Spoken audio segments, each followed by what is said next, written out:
Le débat entre CommonJS et ECMAScript Modules de retour, ainsi que la version 4.0.0 de Vite. Bienvenue dans les actualités de la semaine du lundi 7 juillet 2023. Et nous parlerons également en fin de vidéo d'un nouveau service que je lance dédié aux entreprises pour réduire leur dette technique sur les codebases Vue.js et Nuxt. C'est parti! Bonjour à tous, c'est Brian de DevTheory, la chaîne pour devenir et rester un bon développeur JavaScript. Cette semaine, on va donc parler d'un nouveau débat qui a eu lieu dans l'écosystème de JavaScript et qui en fait reprend justement le débat qu'il y avait eu concernant CommonJS et ECMAScript Modules. Donc ici, on va parler notamment de deux technologies, Deno et Bun. Alors Deno et Bun, ce sont des alternatives à Node.js, donc c'est également des technologies qui vont exécuter du JavaScript donc dans un environnement JavaScript. Ici, pour remettre les choses dans leur contexte, qu'est-ce que c'est CommonJS et ECMAScript Modules? Eh bien, CommonJS, c'est la manière d'importer des modules à travers le mot-clé require et module.export. Donc, c'est ce qui existe, c'est le premier système de modules qui a existé et qui a notamment été très démocratisé par Node.js. Donc, tous les scripts Node.js d'il y a quelques années, mais encore beaucoup aujourd'hui, eh bien, c'est avec du require que l'on importe des fichiers ou des librairies externes. Alors que ECMAScript Module, donc ESM, eh bien c'est la nouvelle manière de faire qui a été introduite à partir de ES6. Donc en fait c'est la manière de gérer les modules vraiment de base pour JavaScript, puisque c'est ECMAScript qui définit ça et qui définit comment JavaScript fonctionne. Donc c'est vraiment un système de modules officiel en fait de JavaScript qui est vraiment inclus dans le langage et qui se détermine par les mots-clés import from que vous connaissez sûrement, ainsi que export. Donc tous ces mots-clés là, c'est à travers le système ESM, alors que require et module.export, eh bien c'est du CommonJS.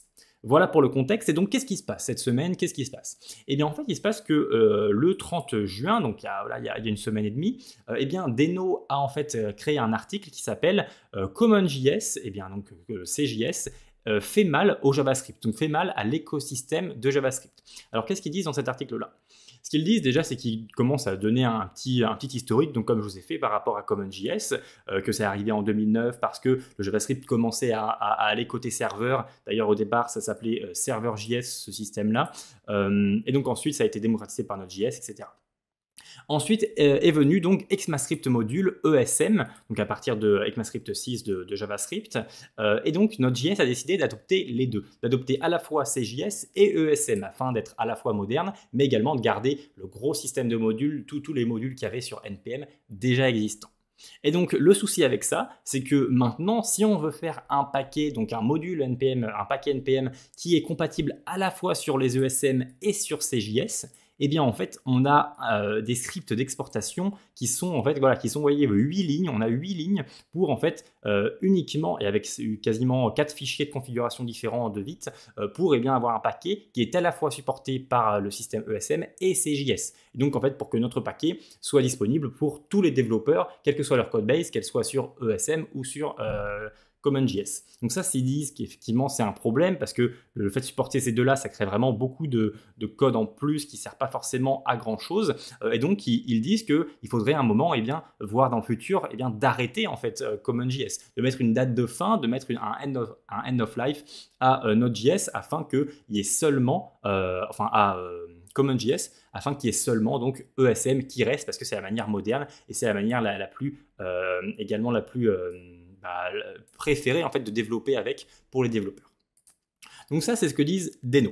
Ensuite, Bun. Bun, donc c'est également un environnement de développement pour JavaScript. Et qu'est-ce qu'ils disent? Eh bien, ils disent en fait que CommonJS ne va nulle part en fait, dans le sens où va totalement rester. Il va rester dans l'environnement JavaScript. Il n'est pas prêt de s'en aller. Alors pourquoi ils disent ça? Ils s'appuient notamment sur quelques données, notamment ces données-là. Ici, on voit donc c'est la répartition du système de modules sur tous les paquets NPM. Donc par exemple, on peut voir que 73% des paquets NPM, donc de tous les paquets NPM, sont écrits en CommonJS, tandis que seulement 9% sont écrits en ESM et un peu moins de 4% supportent les deux. Ensuite, on a des faux ESM qui sont en fait des ESM qui ne sont pas compatibles ou qui ne sont pas vraiment dans les normes exactes, notamment par rapport à Webpack, etc.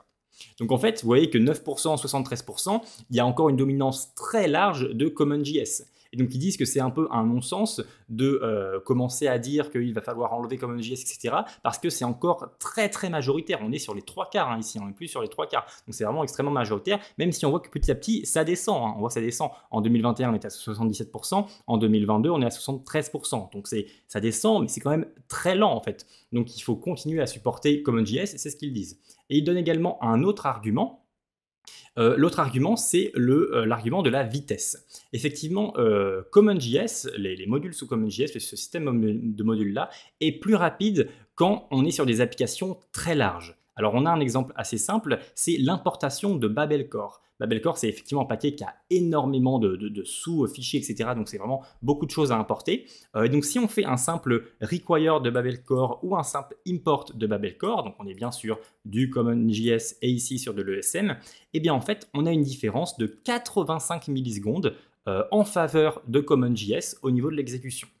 Et donc là, c'est sur Bun, mais sur Node.js, on a également 60 millisecondes. Donc pour vous dire que c'est quand même important. Effectivement, sur du call start en serverless, eh bien 85 millisecondes et 60 millisecondes, c'est quand même une durée très importante, non négligeable. Mais là, c'est bien sûr pour l'importation totale de BabelCore, ce qui arrive assez rarement. Mais pour des applications qui ont beaucoup de choses, eh bien, CJS est plus rapide. Et pourquoi c'est plus rapide? Eh bien, simplement parce qu'en fait, l'ESM se base sur de l'asynchrone. Ça veut dire qu'à l'instant où on a un import ou quoi, eh bien, en fait, ça va asynchroniquement, je ne suis pas sûr de ce mot-là, eh bien, va venir récupérer tous les paquets ou tous les sous-fichiers, etc. Alors que require, eh bien, c'est synchrone. Donc, en fait, le fait qu'il y ait de la synchrone, ça va entraîner certains micro-tics et overhead, donc certains en fait, systèmes de queue qui vont être mis en place au sein du moteur JavaScript, alors que le fait que ce soit synchrone, eh bien, ça n'entraîne absolument pas ça. Donc, on va avoir tout ça en moins et ça se ressent sur donc, de larges applications comme le fait d'importer tout Babel. Donc ça, c'est également un exemple en plus qui montre que require peut être plus efficace de temps en temps en fait. Et donc ce qu'ils disent, c'est que voilà, il faut en summary, pour résumer, ils disent qu'il ne faut absolument pas mettre CommonJS de côté et qu'il faut accepter le fait qu'il y ait les deux, qu'il y ait ESM et CommonJS et que ça va rester comme ça pour un très bon moment. Autre chose cette semaine, c'est la sortie de Vite version 4.4. Alors Vite version 4.4, qu'est-ce que ça apporte? Ça apporte surtout une chose importante, c'est le support de Lightning CSS. Alors qu'est-ce que c'est que ça que Lightning CSS? Eh bien en fait c'est un parseur, un transformer, un bundler et un minifier de CSS. Qu'est-ce que ça veut dire? Ça veut dire tout simplement que si on essaye de minifier le code de Bootstrap, donc le code que les développeurs de Bootstrap écrivent pour de vrai, qu'on essaye de le minifier, donc c'est à peu près 10 000 lignes, eh bien, CSS Nano, qui est utilisé notamment par Webpack, je crois, eh bien, c'est 500 millisecondes. ESBuild, qui est la version actuelle, qui est utilisée, qui est utilisé actuellement sur Vite, eh bien, c'est 17 millisecondes. Donc, vous voyez que c'est déjà extrêmement peu pour 10 000 lignes de code. Minifier 10 000 lignes de code en 17 millisecondes, c'est vraiment impressionnant. Alors que Lightning CSS, eh bien, fait du 4,16 millisecondes. Donc, on est vraiment encore sur une différence très importante entre ces deux-là. Et de plus, l'output size, donc le fichier final, en fait, encore une fois par rapport à cette minification de Bootstrap 4, eh bien sur Lightning CSS, on arrive à 140 kilobytes, alors que sur ESBuild, on est à 156. Donc vous voyez qu'il y a même un avantage également sur le fichier final, en plus de la vitesse dont a été créé ce fichier-là. Donc Lightning CSS, c'est une superbe chose pour Vite. Et donc actuellement, il est supporté, mais il n'est pas mis par défaut. Ça veut dire que pour le mettre par défaut, il faut faire css.transformer lightning CSS au sein donc, de votre fichier de configuration Vite. Mais ça, c'est pour le transformer, c'est-à-dire que c'est pour le mode de développement. Quand vous allez développer, quand vous allez écrire votre CSS, eh bien, ça ne va plus être post-CSS qui sera pris en compte pour créer le CSS qui va être exécuté au niveau du navigateur, mais ça va être Lightning CSS. Et si vous voulez l'utiliser en tant que minifier, donc ça veut dire que là au niveau du bundle final, eh bien vous devez faire build.cssminify et là mettre Lightning CSS. Et je crois qu'ici c'était ESBuild et non post-CSS, mais je ne suis pas sûr. Voilà en tout cas pour cette version 4.4, donc je vous conseille de tester Lightning CSS qui peut être une bonne chose pour éventuellement réduire votre durée de build, mais également même réduire votre durée de rebuild, de hot module reloading lorsque vous développez. Maintenant, au niveau de la librairie de la semaine, c'est Radash. Alors, Radash, c'est une nouvelle librairie. Enfin, elle n'est pas nouvelle, c'est la version 10, mais moi, je l'ai découverte assez récemment. Et donc, qu'est-ce que c'est que cette librairie-là? Eh bien, c'est un peu un Lodash, mais un Lodash qui se veut moderne et typé de base.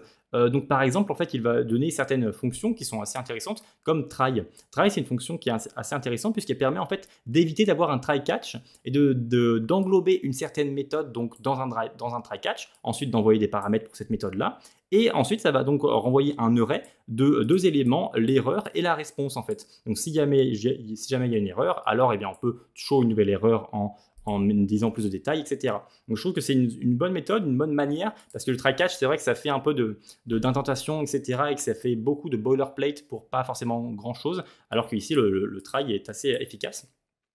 Et ensuite, il y a plein d'autres méthodes par rapport aux arrays, il y a plein d'autres méthodes, voilà, du flat, bon, du min, du max. Ce que j'aime bien, c'est que c'est très typé. Donc en fait, de base, ça fonctionne avec TypeScript. Et par exemple, pour du max, ici, on met l'array, ensuite on met la méthode pour récupérer en fait la valeur qui doit être min ou max. Et derrière, eh bien, ça va nous récupérer donc ici le max de weight, donc c'est-à-dire 105 par rapport à ces trois-là. C'était effectivement celui-là qui était en max. Bref, il y a plein de petites méthodes, etc. Et comme je vous disais, il se veut un peu le concurrent de Lodash, mais moderne. Il dit qu'il ne va pas il ne va pas donner des méthodes comme par exemple map ou filters parce qu'elles sont maintenant disponibles de base en fait en JavaScript, donc ça n'a pas de sens de les avoir dans une librairie. Ils disent que voilà, Lodash, ça n'a pas de sens d'avoir ça. Et enfin, je vous présente un nouveau service que je mets en place avec DevTheory qui se trouve être le plan d'action de maintenabilité qui vous permet en fait de réduire la dette technique de votre codebase Vue.js ou Nuxt, et ce à travers un plan d'action que je rédige pour vous après mon analyse et qui est très clair et réalisable. Alors ici, je vous donne certains avantages de la maintenabilité, mais si vous êtes un lead dev ou un CTO, bien sûr, vous savez déjà tous les avantages que donne une meilleure maintenabilité. Donc ça se passe en 3 étapes. On prend contact juste pour savoir si votre codebase est cohérente par rapport aux compétences que j'ai pour l'analyse. Ensuite, j'accède à votre codebase après la signature d'un NDA, bien sûr, parce que votre code est très important. C'est important d'avoir une sécurité là-dessus. Ensuite, eh bien, 2 semaines après, vous voyez, jour 8 à jour 14, eh bien, je vous livre le plan d'action détaillé. Et donc voilà, là, je détaille un peu la méthode d'analyse et on peut même voir l'exemple du plan d'action. Voilà ici un exemple de plan d'action. Donc là, on a l'introduction. Ensuite, on a les problèmes identifiés. Alors, ce plan d'action il a été fait sur un projet open source qui est sur Vue.js. Donc voilà, je voulais faire un petit exemple. Donc j'ai pris un projet open source et j'ai essayé de faire cette analyse-là, donc ce plan d'action de maintenabilité. Donc si on descend un petit peu pour voir un peu à quoi ça ressemble concrètement, vous voyez là, j'ai identifié tout d'abord des problèmes liés aux technologies. Ici, il y avait l'utilisation de la version 2. J'explique pourquoi c'est un problème d'utiliser la version 2 de Vue.js. J'estime le temps également de changement, le niveau d'importance sur 3. Ici, vous voyez, c'est un N3, donc c'est un niveau 3, c'est très important de changer ça. Ça va avoir un gros impact sur la maintenabilité. Et ensuite, je propose ma résolution, simplement de mettre à jour Vue.js 3, ainsi que tous les paquets, ici, leur équivalence vers Vue.js 3, parce qu'ils étaient sur Vue.js 2.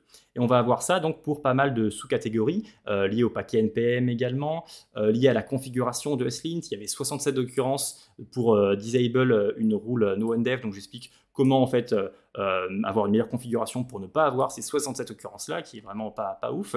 Quelques exemples de code également parfois. Des problèmes liés à Vue.js direct, des problèmes liés à JavaScript directement ou aux commentaires un peu plus bas. Et ensuite, une fois que tout ça c'est fait, eh bien, je vous explique une feuille de route en fait que je recommande. Donc voilà, une feuille de route précise sur d'abord faire la migration de Vue CLI vers Vite, ensuite de Vue.js vers sa version 3, puis la documentation du code, puis la refactorisation vers la Composition API, puis le typage du code. Vous voyez que là, c'est une roadmap qui a été faite spécialement pour cette codebase-là, et elle a du sens, cette roadmap, dans le sens où chaque étape va vous aider à faire celle d'après. Par exemple, la documentation du code, c'est quelque chose qui va évidemment vous aider pour le typage. Parce que si vous commencez à faire le typage sans avoir documenté votre code d'abord, et que vous avez un problème de documentation, eh bien le typage, il va être beaucoup plus long que nécessaire en fait. Donc voilà, j'essaie vraiment de faire quelque chose de très complet, et tout ça, c'est présent donc dans le plan d'action de maintenabilité. Après la réception de ce plan, je vous propose également certains services inclus de base, notamment donc le fait d'avoir un appel donc personnalisé avec vos développeurs pour expliquer un peu le plan d'action, ensuite une assistance par email pendant 1 mois, et également j'offre à 5 de vos développeurs notre cours sur le clean code appliqué au JavaScript. C'est un cours d'1h30, donc ça peut être intéressant d'avoir également tout ça. Voilà concernant le plan d'action de maintenabilité, je vous mets ce petit lien là donc juste en dessous en description, ainsi que le lien de toutes les autres ressources dont on a parlé aujourd'hui. Je vous souhaite une très bonne semaine. On se retrouve bien sûr dès lundi prochain. N'hésitez pas à vous abonner à cette chaîne. À très vite et bon codage.